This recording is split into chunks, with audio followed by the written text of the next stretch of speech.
Merong isang babae na nasa edad 40 anyos ang nananatili sa kanyang kagandahan at balingkinitang katawan na itatago natin sa pangalang Susie.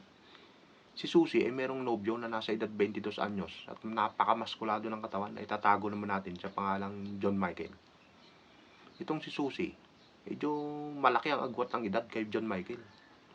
Kaya lahat ng posisyon pagdating sa kama ay naituro na niya.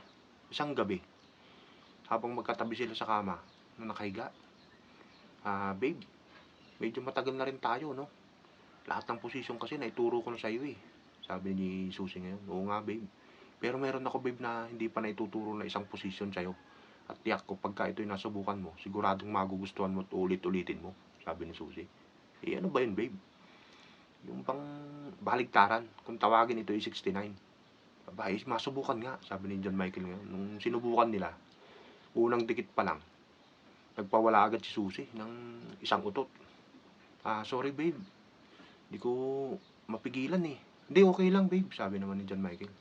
Nung tumagal na mga isang minuto, 2 dikit na utot yung pinawalan ni Susie. Tumayo itong si John Michael ngayon. Ayoko na babe, di ko na kaya. Eh bakit? Eh 3 utot pa lang, halos mamatay na ako sa baho ng utot mo. Eh paano pa kaya yung 66? Hindi ko nakakayanin ang amoy nun, mamamatay na ako.